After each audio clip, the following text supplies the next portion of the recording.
right, so we are live here on Facebook, and I just want to welcome Miss Dr. Shaler.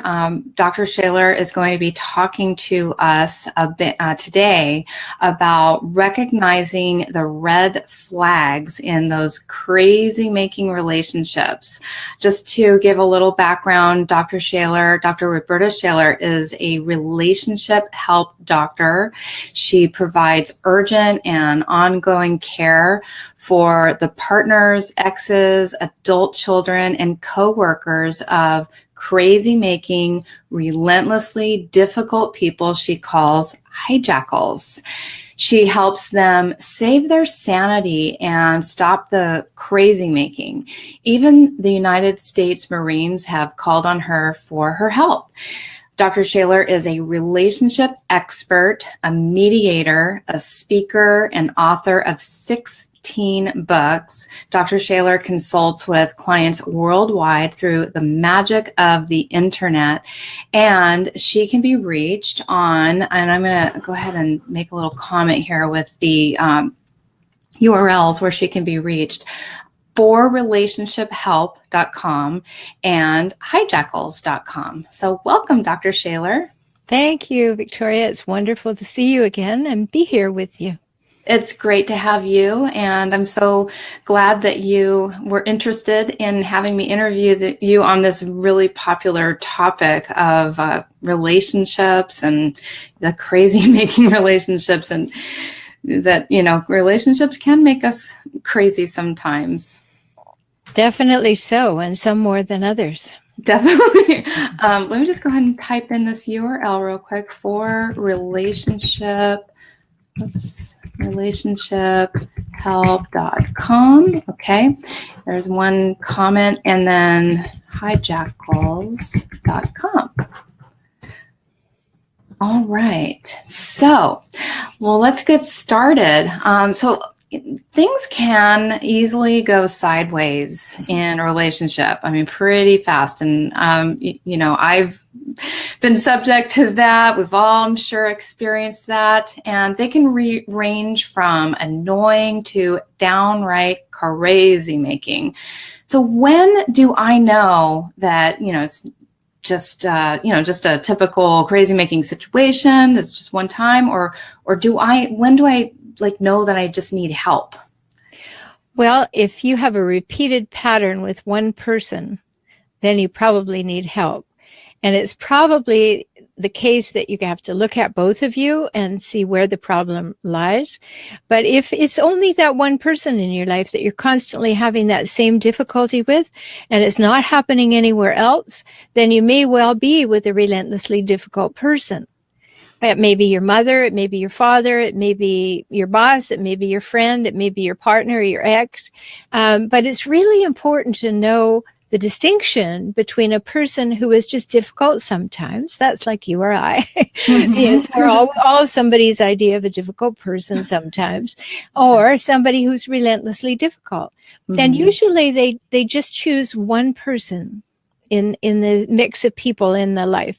So even in a family, a person who's relentlessly difficult will usually target one child. Mm-hmm. And it'll be that child whose life is made miserable, or just a partner at home will have their life made miserable, and yet at work or in the community, they seem like the salt of the earth.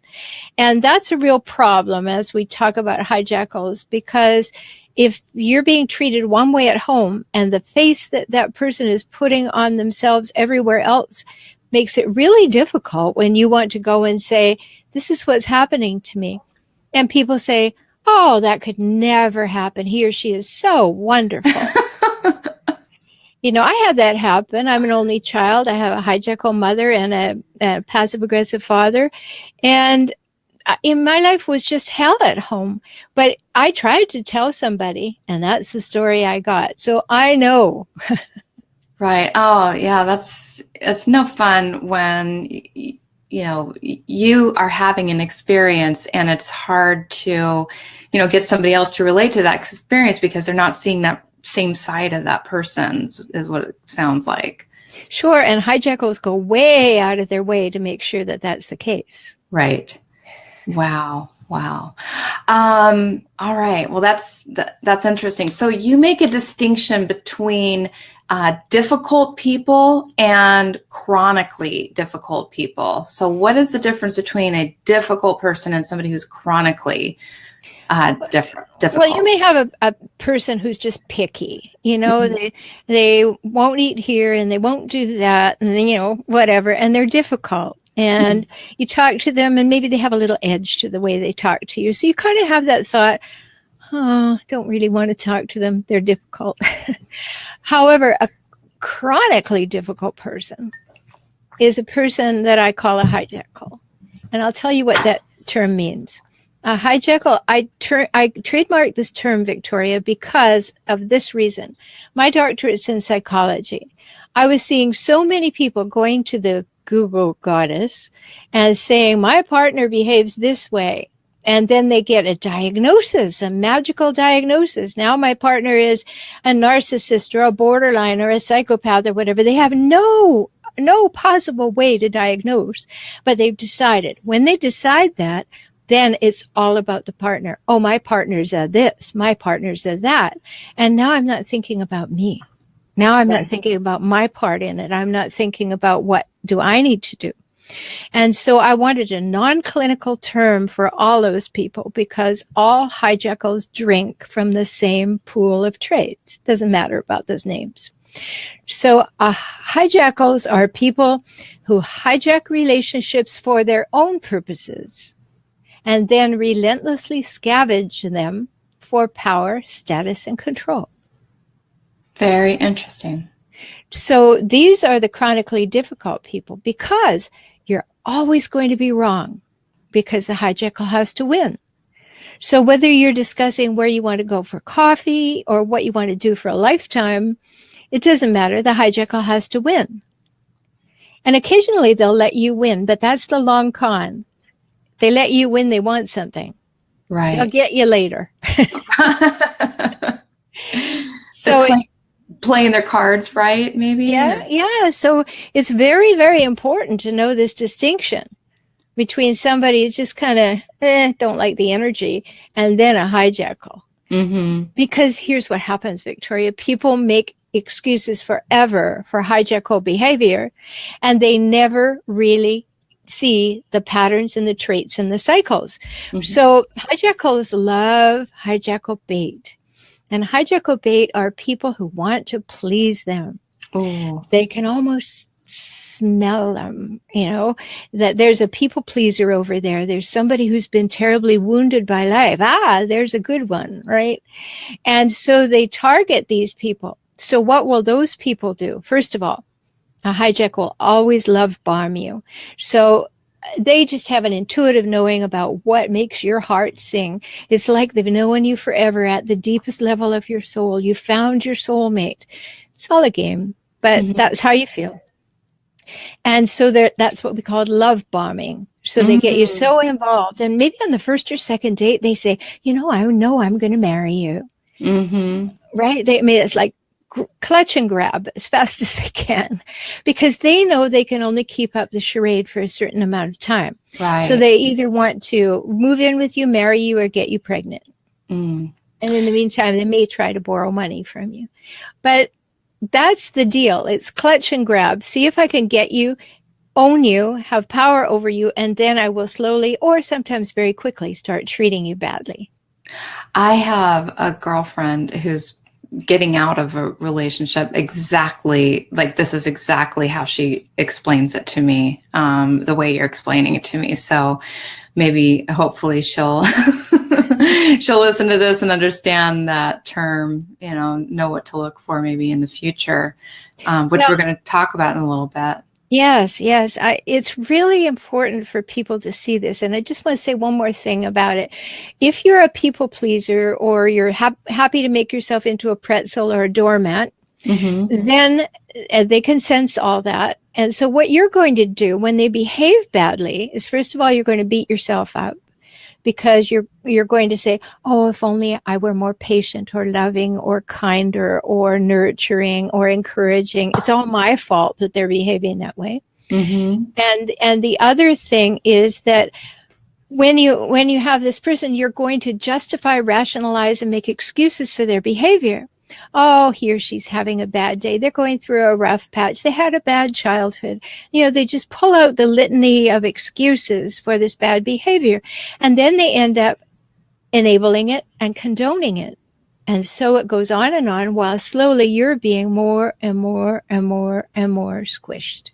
Oh, that's sad. It's really sad that, that happens, and that it's so hard, I think, for people to recognize that they're allowing that to happen to themselves. And I kind of feel relieved that that doesn't sound like the kind of personality style. I don't have the personality style that would attract that.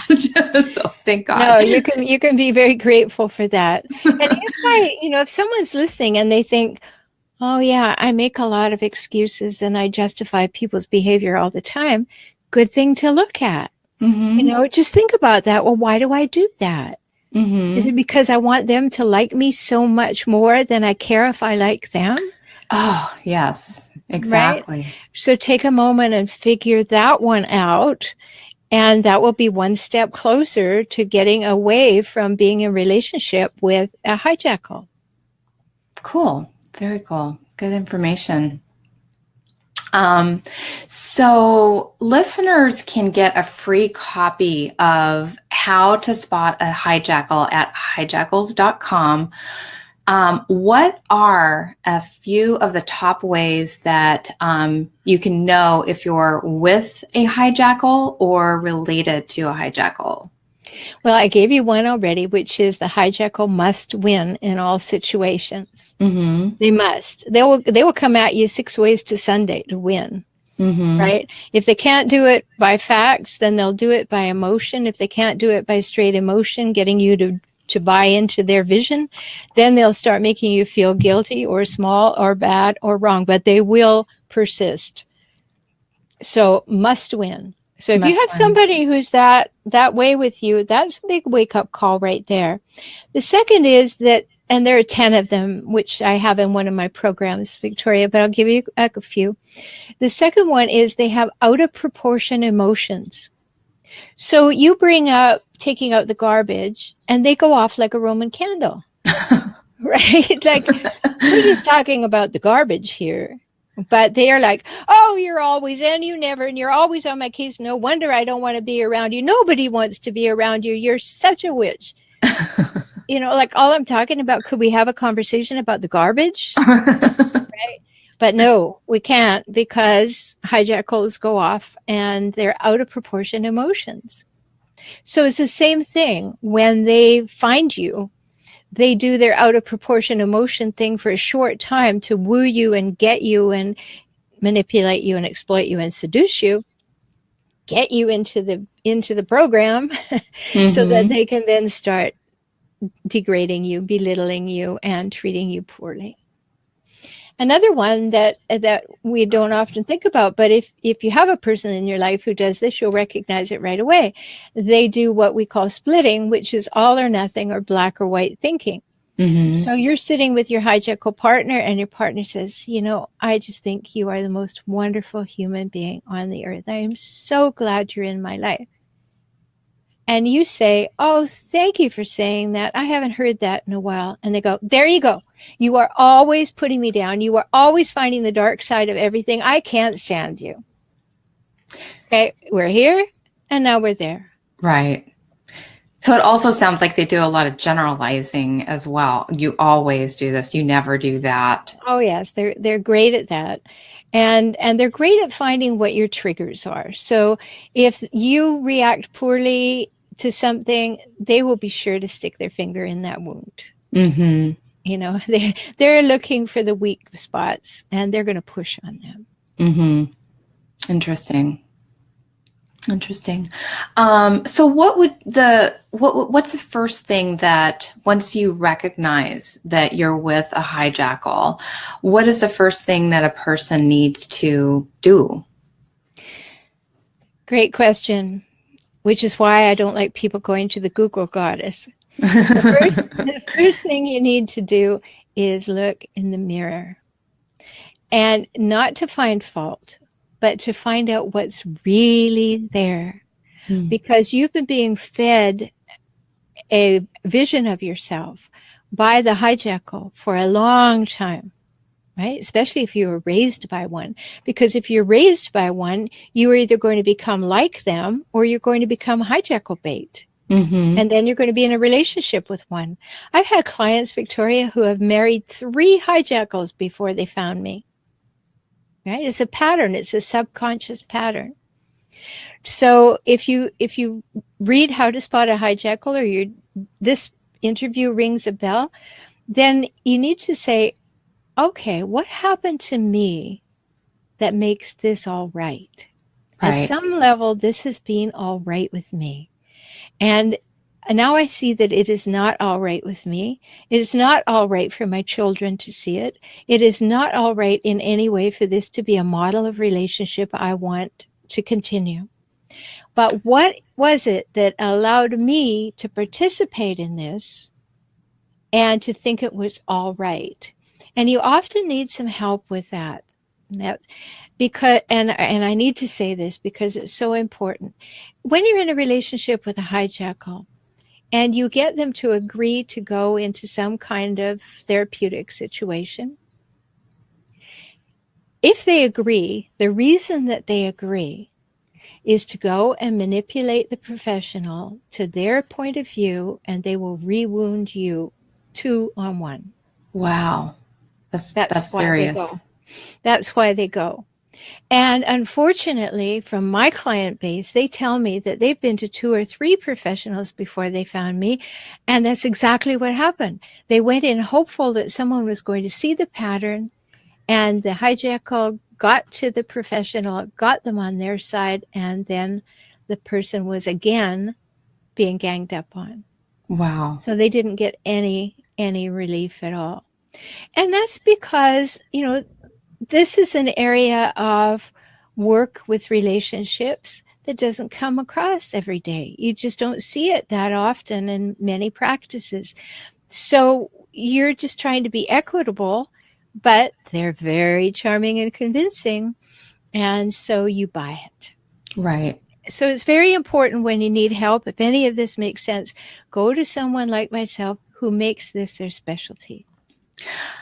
I have kind of that created a unique question. So is the hijackal aware that they are doing this manipulative behavior? Like, is this coming from them like on a conscious level or a subconscious level?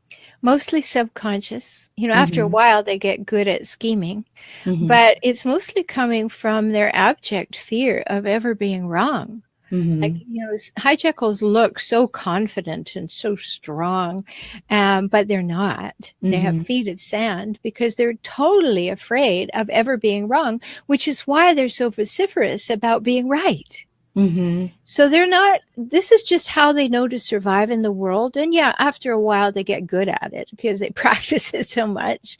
And there are that certain few that have a very, very criminal mind. And they will plan things, witness Las Vegas. Here's a good example. You take Stephen Paddock, the guy from Las Vegas Massacre. Okay. Hijackal apples don't fall far from hijackal trees. So you hear online that his father was a psychopathic criminal. And it doesn't matter how long it takes to show up. There is already a lot of subconscious learning in there and some DNA factors that could very well lead to him doing what he did without other people being very aware. Because remember what I said earlier, you go and talk about the hijackal that's at your house and everybody tells you, oh no, they're lovely. So he could be lovely in the casino, lovely wherever he went, which he wasn't. Apparently he had a terrible temper and he was kind of rude and dismissive, but it's not unusual to find this pattern in families. So the woman that he lived with, she was overheard being put down by him in public, and she would be submissive and she'd move back and say, okay. The whole pattern's right there. Right. So the first thing you really need to do is to take a look at yourself and kind of ask, like, how am I being that's allowing this? Yeah, and not from the point of view of that you could possibly be doing it on purpose. You're not. It's from that point of view of saying, how has this become so familiar to me that I'm not seeing the patterns anymore? In fact, I take them on a one day by day incident rather than seeing the cycles and traits and patterns. And when I step back, especially when you get help and you step back and say, well, golly, this person has done this and this and this and this over time. And now this is the way I describe this person because I've seen these behaviors repeatedly. Right. And slowly I've been worn down. I've tried to say no. I've tried to tell the truth. I've tried to have some boundaries, and it hasn't worked. So now I recognize that I participated in that, but it's not a fault. It's a wake up, right? It's like a blind spot that you're waking up to. Exactly. Right. So you've been very systematically worn down. You didn't do that. That was done to you, and you accepted it, and slowly you were eroded. Now when you find like, whoa, I still have something of me left and I want to build back up, then you have to acknowledge that, okay, I need to change. My self-concept needs to change, my self-identity, my self-esteem, my self-confidence, because you won't have any left after you've been with a hijackal, many people. Right. And another thing, Victoria, that is surprising to me, may not be to everybody, but it was surprising to me how many high-level professionals are in relationship with hijackals. That, for some reason, it doesn't really surprise me to hear that.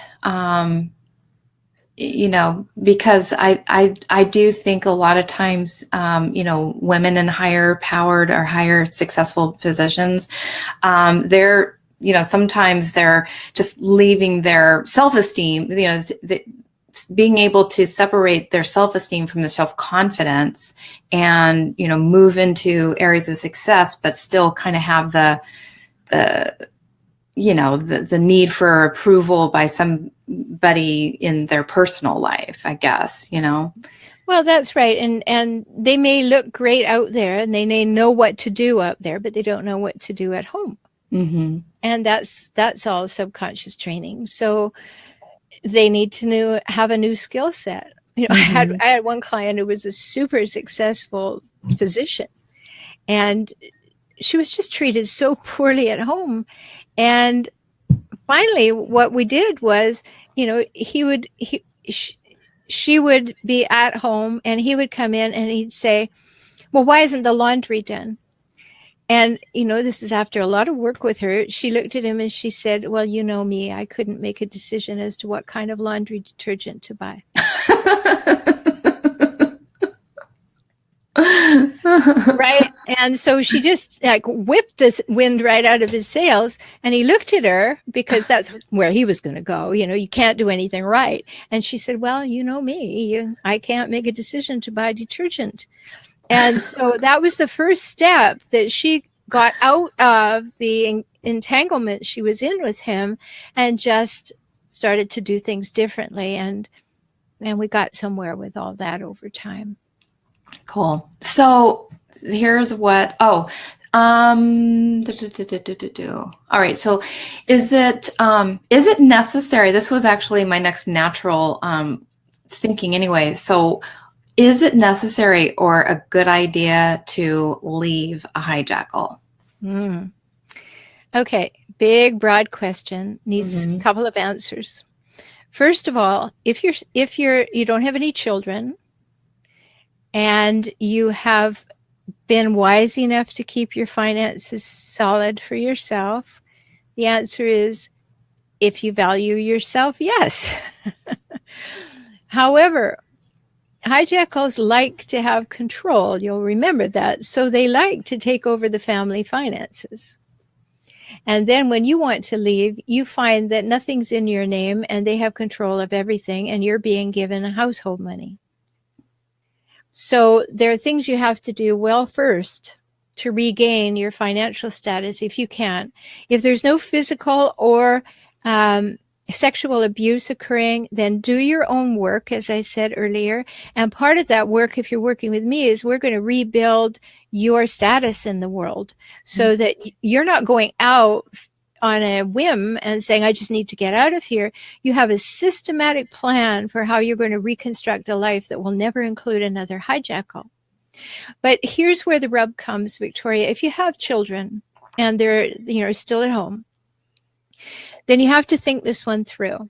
When you are in a couple with children, you see most everything that happens, you hear most everything that happens, and you can debrief with a child something that didn't go well or you don't want that child to think. You're there, you heard the hijackal say it to you and to the child, and then you can take care of that.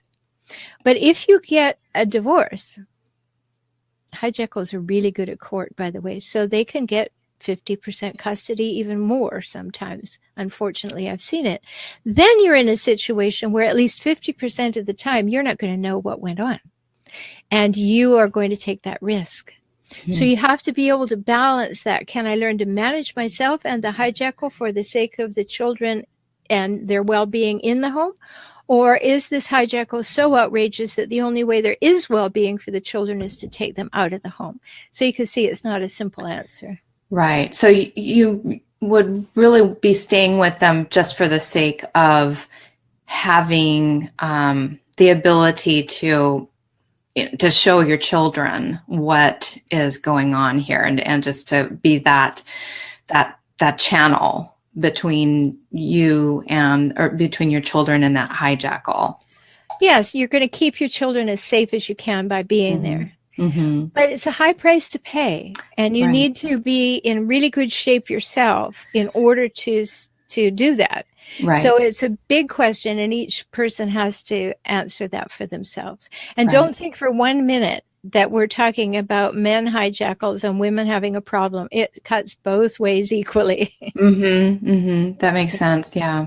And it's funny because in my head, I'm thinking of the man as the hijackal. I guess that's just a natural sense, just being a woman. But yeah, I'm sure that it goes both ways. Would you say that is there a higher percentage of one gender or another that's 50-50? No, it's just that female hijackals tend to have slightly different traits, more of different traits, and the male hijackals have more of other traits. But they're equal, and they're equally nasty and equally manipulative.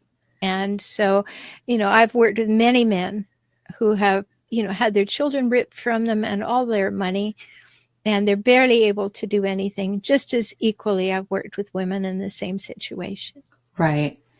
Well, definitely if you're staying with that person for the sake of the children, then I'm sure you need a lot of coaching and guidance to help you navigate that situation. Yes. And don't count on your family or friends. Remember, the hijackal got to them. And remember, they may not be as confidential as you hope they are. And that if they're your close friends, they may be like you, and they may want the hijackal to like them. Now you've got a big problem. So that's why you need a professional. Right. All right. So what is it that makes you attractive to a hijackal? Why would a hijackal be, attracted to a person? Well, first of all, it's obvious. They really like trophies. So if you happen to be beautiful or, whatever it is they're looking for, that's going to be a number one criteria. The second, and almost as close second, is that you're malleable, that they can be bad to you and you will take it as your fault. You will allow them to behave badly. Maybe you like bad boys, or you like fast girls, or whatever the opposite is. And so that's attractive.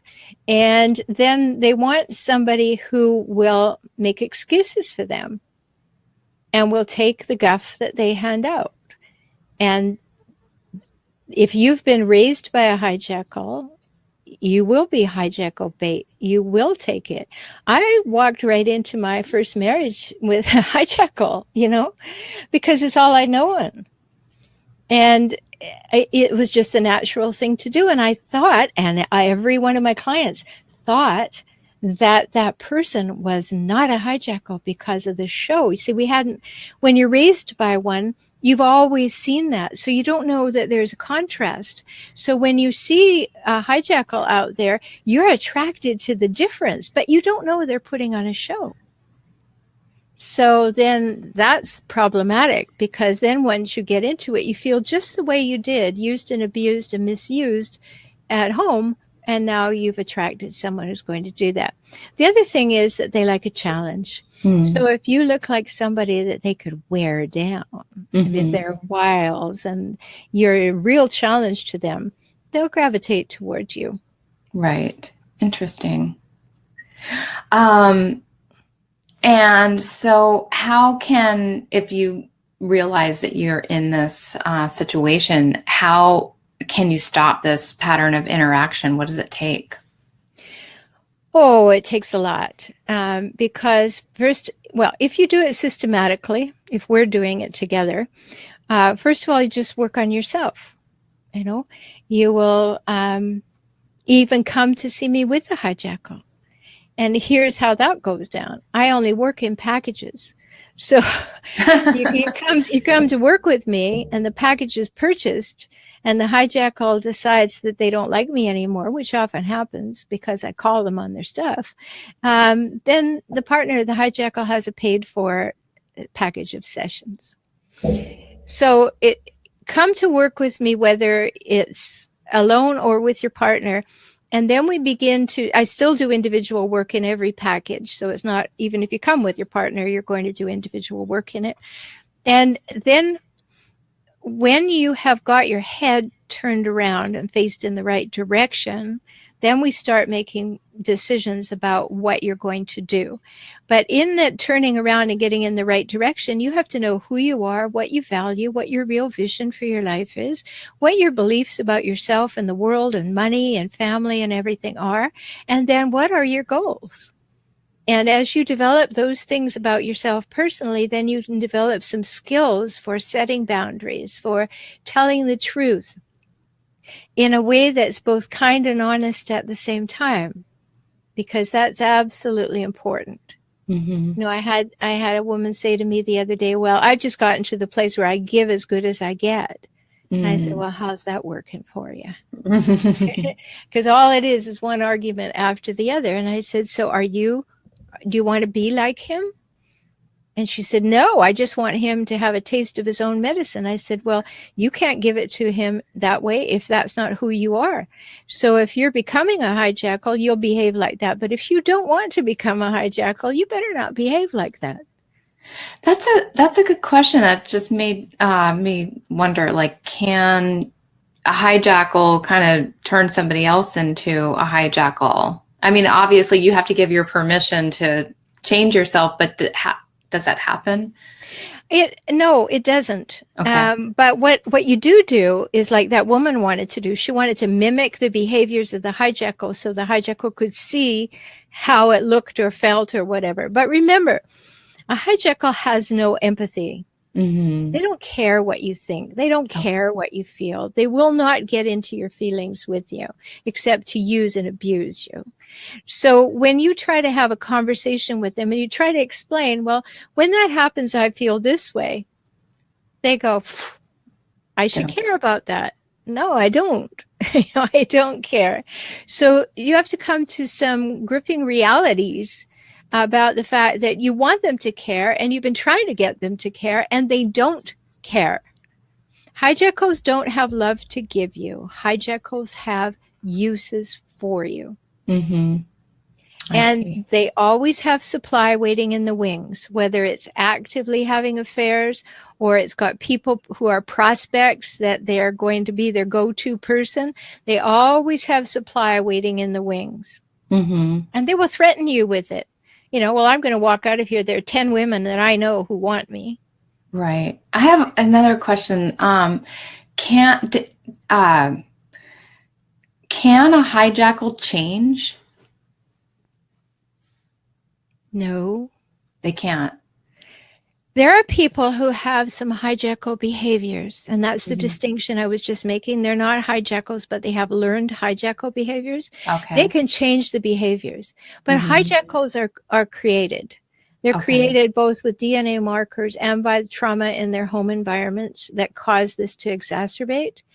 And so, no, they can't. They'll give the impression of changing. Right. You know, that one of the things that they can do, many hijackals, particularly what I call covert hijackals, they can cry on demand. They're victim hijackals. And so you like, oh, I made you cry. How awful. But often there's no tears. It's just a show.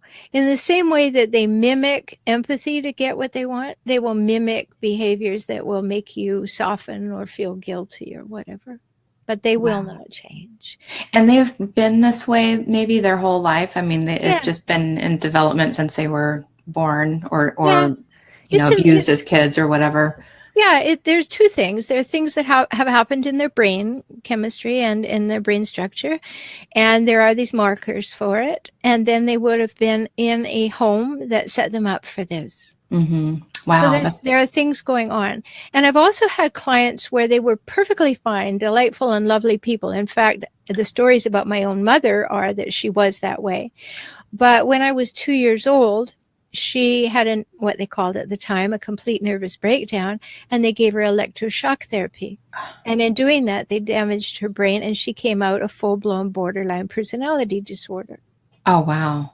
And I've also had a client who they did everything right, this couple. They fell in love. They went to the Gottman Institute. They took all the courses. They got engaged. They got married. They had a baby. And she had a traumatic birth experience and just bam, like that, full-blown borderline personality. And so mostly it's nature and nurture together, but sometimes it's a traumatic event. That's really sad. Yeah, it is. And scary that, you know, I mean, that there's a lot of people walking around that have this, you know, to think that they could never change. Well, they don't want to change, Victoria. They believe they're perfect. They have to believe that because they have these huge insecurities. So they have to believe they're perfect. And so, no, why would they want to change? They're the right one. So they have no motivation to change. Right. So what would you say are the next the best next steps that a person who's listening right now, who's just realized hijackal patterns in their relationship and they want to stop that crazy making? What do you suggest? Well, first of all, download the ebook and make sure that that's what we're talking about in your life. Okay. So how to spot a hijackal at hijackals.com. Then go and experience some other things. Go to my website for relationship help, have a look at the blogs, read a few things.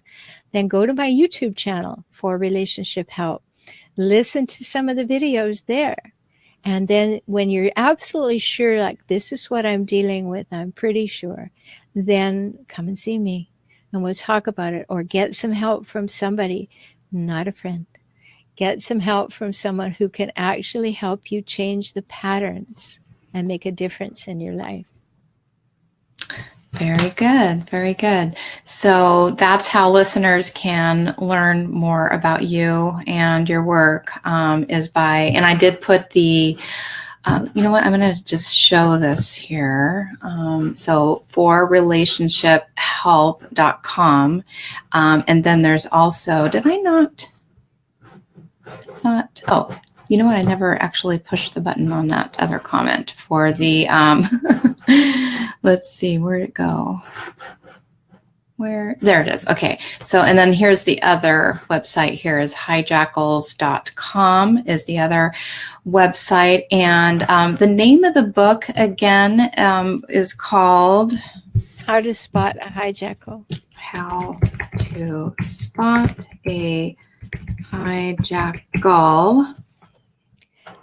And after you download that book, a screen immediately comes, or you request to download this book, a screen comes up, and you can purchase my book, Escaping the Hijackal Trap, immediately for download there. It's only $7, but it will be worth much, much, much time spent talking to a professional. Definitely. So you want to have a look at that. If you've decided it is hijackal behavior, then move right on to Escaping the Hijackal Trap, so that you're immediately opening your mind to other possibilities. Definitely. So, well, I highly recommend, if you are dealing with this hijackal behavior pattern in your life at all, Dr. Shaler is a professional. She's been doing this work for, like, what did you say, 33 years? Yeah. She's written 16 books. I personally have had, conversations with Dr. Shaler that have really opened my eyes and shed some light. I mean, this has all been very enlightening information.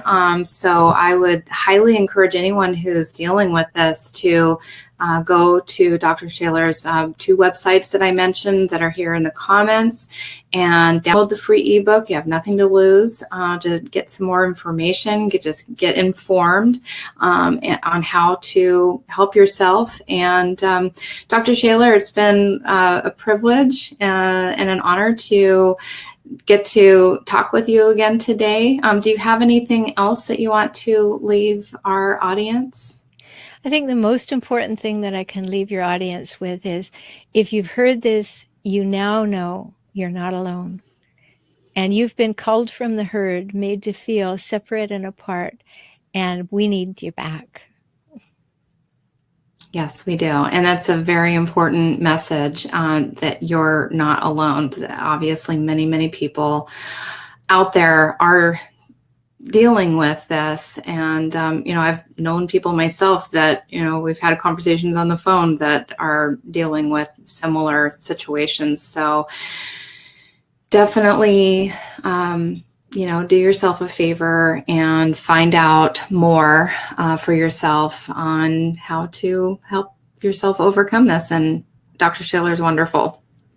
Thank you so much. And I'll look forward to telling all my people about the great interview we had. Thanks, Victoria. Thank you. Have a wonderful day. You too. All right. Bye-bye. Bye.